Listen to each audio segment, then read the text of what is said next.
देखिए दोस्तों, कल मैंने आपको टॉपिक पढ़ाया था आवेश का संसूचन, मतलब आवेश का पता लगाना। संसूचन मतलब पता लगाना, ठीक है। उसमें मैंने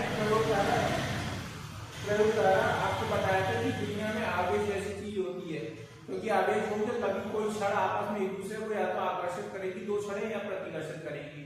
तो इनमें दो तरीके से आवेश का पता लगाया था, एक चालन विधि द्वारा, एक प्रेरण विधि द्वारा। चालन विधि में क्या था कि दो वस्तुओं को एक दूसरे से छुड़ाया जाता, आवेशित वस्तु को बिना आवेशित वस्तु से छुड़ा के उसमें आवेश पैदा करके धातुओं वो क्षण को होता है उनको देखा जाता है कि वो एक दूसरे से आकर्षित कर रही है, प्रतिकर्षित कर रही है।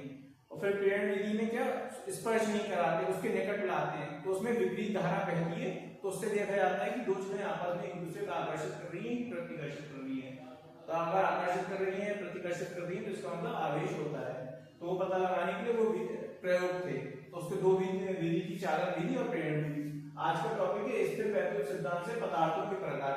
स्थिर वैद्युतिक सिद्धांत होता है जो उसका टॉपिक पढ़ना है, चैप्टर पढ़ना है, उसमें स्थिर वैद्युतिकी क्या होता है, जब कोई वैद्युत आवेश स्थिर अवस्था में होता है, उसमें पदार्थ के अंदर ही होता है, तो उसको स्थिर वैद्युत सिद्धांत कहते हैं, स्थिर वैद्युतिकी कहते हैं। इसमें आवेश गतिमान अवस्था में नहीं होता है, स्थिर अवस्था में होता है। सिर्फ पदार्थ का प्रकार, तो ये दो प्रकार के होते हैं इसमें पदार्थ। क्या होता है, चालक, इसको क्या कहते हैं, कंडक्टर। वे पदार्थ जिनमें आवेश का मतलब मैंने बताया भी था, इलेक्ट्रॉन होते हैं। आवेश को क्या, आवेशों का इलेक्ट्रॉनिक सिद्धांत से बताया था कि आवेश क्या, इलेक्ट्रॉन होते हैं, जो इलेक्ट्रॉन एक परमाणु से दूसरे परमाणु में जाते हैं, तो वही एक आवेश का करंट का काम करते हैं, जो हमें करंट बिजली मिलती है घरों में। तो आवेश, इसमें आवेश इलेक्ट्रॉन का प्रवाह एक स्वयं के अंदर एक स्थान से दूसरे स्थान में आसानी से हो जाता है, तो उसे क्या कहते हैं, चालक कहते हैं। उसे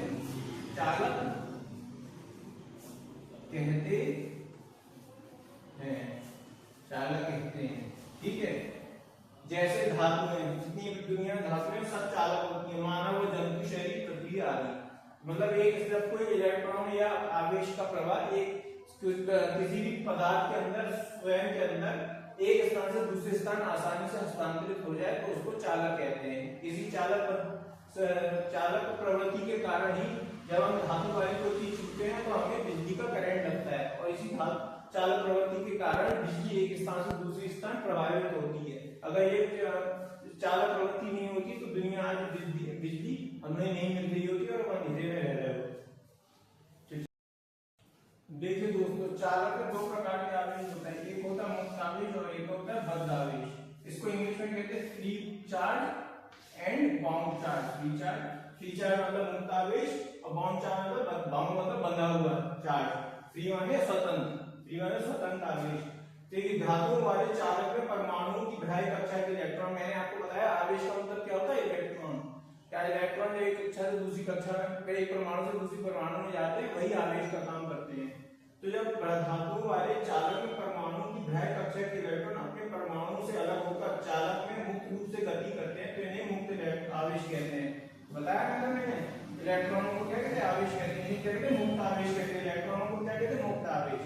जैसा मैंने आपको बताया था कि अपनी एक किसी भी धातु कई सारे परमाणु, लाख करोड़ परमाणु होते, हर परमाणु के चारों इलेक्ट्रॉन घूमते रहते हैं। एक परमाणु से इलेक्ट्रॉन निकल के दूसरे परमाणु में चला जाता है, तो वही आवेश का काम करता है।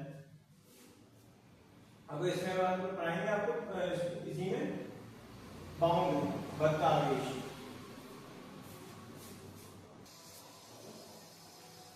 देखिए दोस्तों, परमाणु, अब जो इसमें बद्ध आवेश क्या होता है, परमाणु से इलेक्ट्रॉन के अलग होने पर यह धनावेश टाइम बन जाता है। परमाणु से इलेक्ट्रॉन परमाणु के अंदर नाभिक के बाहरी कक्षा में इलेक्ट्रॉन उससे अलग हो जाते हैं, तो क्या होता है, धनावेश पूरा जो परमाणु होता है धनावेशित हो जाएगा, क्योंकि नाभिक धनावेशित हो जाएगा। क्योंकि जब इलेक्ट्रॉन निकल जाएंगे तो नाभिक के अंदर प्रोटॉन धनावेशित होता है, तो प्रोटॉनों की संख्या इलेक्ट्रॉनों से ज्यादा हो जाएगी, या सारे इलेक्ट्रॉन निकल जाएंगे या कुछ निकल जाएंगे। अगर सारे इलेक्ट्रॉन निकल गए तो प्रोटॉन अकेला बचेगा, तब धनावेशित होगा, या कुछ इलेक्ट्रॉन निकल गए तो प्रोटॉनों की संख्या इलेक्ट्रॉनों से परमाणु ज्यादा होगी, तो भी परमाणु धनावेशित हो जाएगा, तो धनावेश आयन बन जाता है। ये धनावेश आयन अपनी स्थिति पर स्थिर और दृढ़ रहते हैं, अपनी स्थिति पर स्थिर और दृढ़ रहते हैं। धनावेश आयन मतलब नाभिक जो होता अपनी स्थिति पर हमेशा स्थिर रहता है, वो कभी अपनी स्थिति से इधर उधर हिलता नहीं है।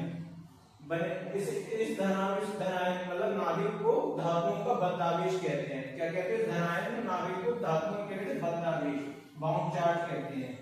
लेकिन ये क्यों बाउंड चार्ज कहते हैं? क्योंकि नाभिक के अंदर प्रोटॉन न्यूट्रॉन होता है, इनके भी बहुत ऊर्जा होती है, लेकिन ये क्या होता है मुक्त अवस्था में नहीं होते। तो इसलिए साधारण जो हम लोग आम जीवन में हमारे लिए आवेश का काम नहीं करते। आम जीवन में जैसे बिजली आ रही है हमारे घरों में, ये इलेक्ट्रॉन के जरिए आ रही, तो वो काम नहीं करते। ये तब काम करते हैं, ये बद्धावेश तब काम करते हैं जब देश को परमाणु विस्फोट करना होता, परमाणु बम बनाना होता। परमाणु बम में क्या होता है नाभिक को तोड़ के उसके अंदर की प्रोटॉन न्यूट्रॉन निकाल के उनके जरिए जो ऊर्जा पैदा की जाती है वो बहुत खतरनाक होती है। इसलिए बद्धावेश होते हैं। ये बंद कमरे में नाभिक की दीवार के जरिए एक बंद कमरे में अंधेरे कमरे में बैठे रहते हैं। इनसे नाभिक कहते हैं इसे कि तुम बंद कमरे में बैठे रहो, तुम अंधेरे में रहने लायक हो, अंधेरे में रहो। तुम अगर ऊर्जा अंधेरे में चलेगा दुनिया को खत्म कर दोगे, दुनिया को इससे ज्यादा इतनी खतरनाक ऊर्जा दोगी पूरी दुनिया खत्म हो जाएगी। इसलिए नाभिक एक अपनी मोटी चार दीवारी के अंदर बंद करे रहता है, इसलिए ये बद्धावेश होते हैं। तो मुक्त आवेश जो इलेक्ट्रॉन होता है वो इतना खतरनाक नहीं होता, लेकिन बद्धावेश बाउंड आवेश बाउंड चार्ज होते हैं बहुत खतरनाक होते हैं। ठीक है,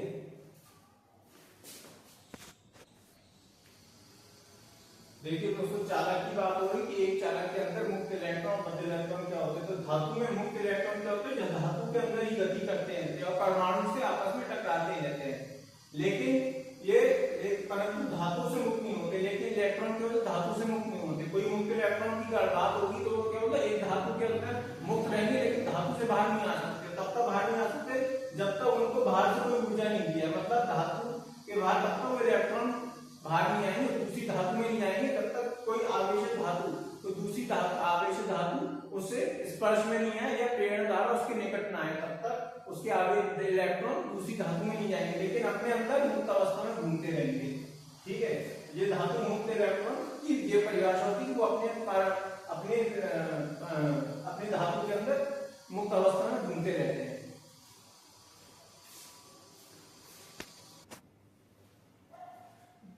दोस्तों किसी आवेशित चालक को पृथ्वी के संपर्क में लाने पर, किसी आवेशित चालक चाहे धन आवेशित चालक हो चाहे ऋण आवेशित चालक हो, उसको पृथ्वी के संपर्क में लाते हैं तो उसका अतिरिक्त आवेश पृथ्वी में चला जाएगा, या उसके पास जितनी आवेश की कमी होगी तो वो पृथ्वी से पुनः ले लेगा और चालक अनावेशित हो जाएगा। मतलब अगर धनावेशित है तो पृथ्वी से ऋणावेश को ले लेगा, इलेक्ट्रॉन को ले लेगा। अगर ऋणावेशित है क्या होगा? उसके बाद इलेक्ट्रॉन ज्यादा पृथ्वी को वापसी दे देगा और उदासीन होने का काम करेगा। तो पृथ्वी से इसलिए ग्राउंडिंग की जाती है। कोई भी चालक है, जैसे आप लोग समझ लो बिजली गिरती है, जब बरसात के मौसम होता है बिजली गिरती है, तो बिजली क्या होती है? छतरी। बिजली घरों में बिजली से बचाने के लिए या लोगों को बिजली से बचाने के लिए कई जगह टावरों में बोर्ड लगा दिया कि बिजली को सोखने वाली प्लेट लगा दी जाती। वो क्या करती? जैसी बिजली गिरेगी उसको आकर्षित करके जमीन पे ग्राउंडिंग कर देगी, तो उससे क्या इधर उधर बिजली नहीं गिरती है, तो वो किसी को नुकसान नहीं पहुंचाती है। तो क्या होगा उससे? बिजली कोई भी अतिरिक्त वस्तु बिजली होगी तो ग्राउंडिंग हो जाएगी, तो वो क्या होगी? ऋण आवेश धनावेश जो भी होगी जमीन उसको उदासीन करने का, भूसंपर्करण उसे उदासीन करने का काम करेगा। वरना वो किसी के ऊपर गिरेगी तो जमीन की जगह जिसके ऊपर गिरेगी उस पर अगर धनावेशित होगी तो उसको क्या उससे इलेक्ट्रॉन खींच के उसको जीवन समाप्त कर देगी। जैसे हमारे ऊपर गिरे या किसी इंसान के ऊपर गिरे तो धनावेशित बिजली अगर है तो क्या करेगी? हमारे ऊपर गिरेगी, हमारे शरीर से इलेक्ट्रॉन ले लेगी, अपने आप को उदासीन कर लेगी, लेकिन हमारी ऐसी तेजी कर देगी। और ऋण आवेशित है तो क्या होगा? हमें इलेक्ट्रॉन दे देगी, हमारे ऊपर ज्यादा इलेक्ट्रॉन हो जाएगा तो क्या हो जाएगा? जल बुझ के अपन समाप्त हो जाएंगे।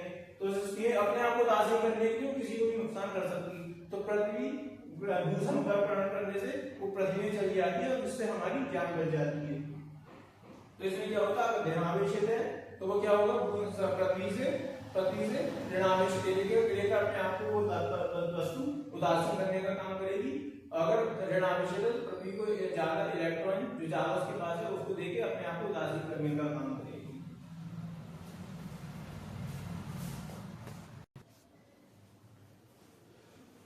देखिए यदि चालक ऋणावेशित है तो अतिरिक्त इलेक्ट्रॉन पृथ्वी को देकर अपने आप को उदासीन करेगा, और यदि चालक धनावेशित है तो इलेक्ट्रॉन को पृथ्वी से लेकर अपने आप को उदासीन करेगा। ठीक है, जो मैंने बता दिया इसको मैं चित्र के जरिए समझाऊंगा। देखिए दोस्तों, अब जो धातु है एक ऋणावेशित है तो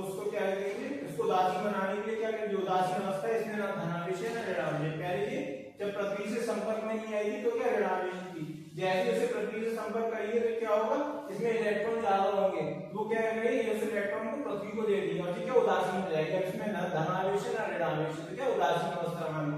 ये पूर्व की अवस्था है पहले और ये बाद की पृथ्वी, ये पृथ्वी के संपर्क की पहली की अवस्था जब ऋणावेश था, जैसे ही पृथ्वी के संपर्क में आ जाएगा उदासीन हो जाएगा, क्योंकि अपने अतिरिक्त इलेक्ट्रॉन क्या पृथ्वी को दे देगा।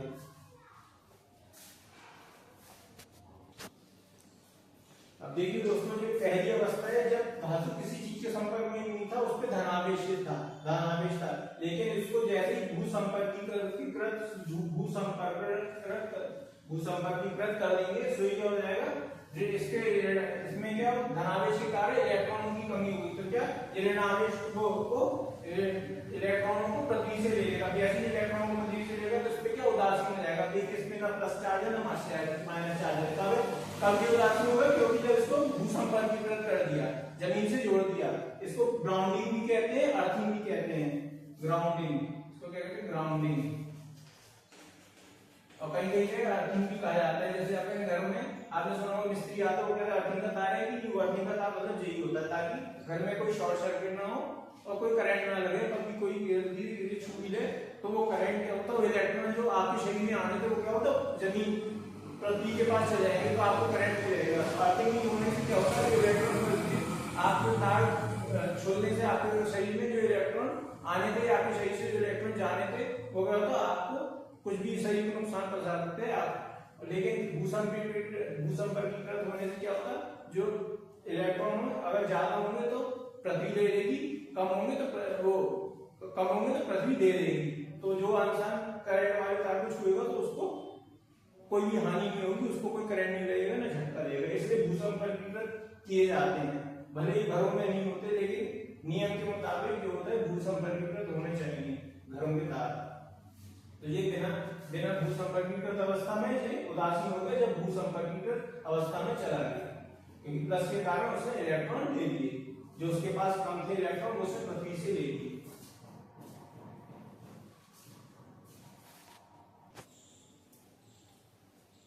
अब दोस्तों दूसरे प्रकार का पदार्थ कौन सा होते हैं विद्युत रोधी। रोधी से ही समझ जाओ, जो विद्युत को रोके, रोधी मतलब रोकना, जो विद्युत को रोके। विद्युत को कब रोकेंगे, जब उनमें इलेक्ट्रॉन एक जगह से दूसरी जगह प्रभावित नहीं होंगे, तो वो विद्युत को अपने आप ही नहीं रोक पाएंगे। इलेक्ट्रॉन क्या है, विद्युत क्या है, इलेक्ट्रॉन ही है, इलेक्ट्रॉनों का प्रवाह उसे विद्युत कहते हैं। तो जब इलेक्ट्रॉन एक परमाणु से दूसरी परमाणु में प्रवाहित ही नहीं हो पाएंगे तो वो विद्युत रोधी तो ही जाएंगे, तो विद्युत का प्रवाह ही नहीं होगा। विद्युत का प्रवाह इलेक्ट्रॉनों की वजह से ही होता है। जब इलेक्ट्रॉन परिवर्तित नहीं होंगे, हस्तांतरित नहीं होंगे, तो विद्युत भी अपने आप कहां से पैदा होगी।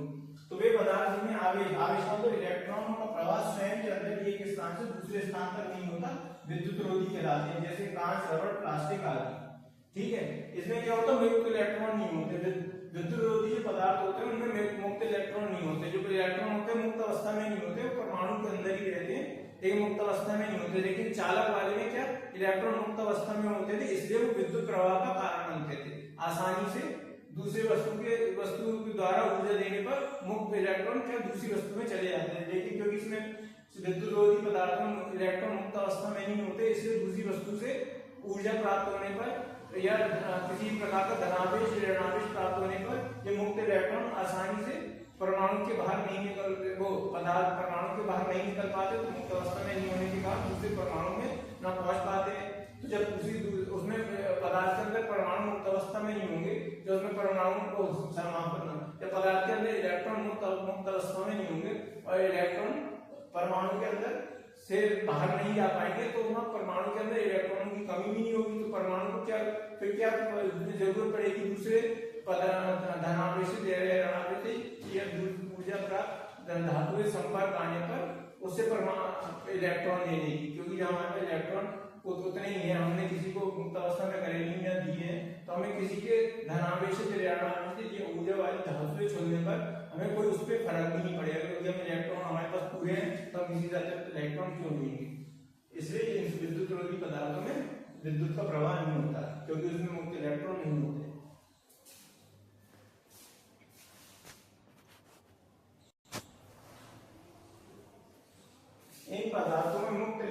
नहीं होती, इसलिए इनके अंदर विद्युत का प्रवाह नहीं होता। ठीक है, तो इस प्रकार के स्थितवैद्युतिक सिद्धांत में पदार्थों के दो प्रकार है कि आपको बता दिए। पहला क्या होता है चालक कंडक्टर, दूसरा क्या होता है विद्युत रोधी इंसुलेटर।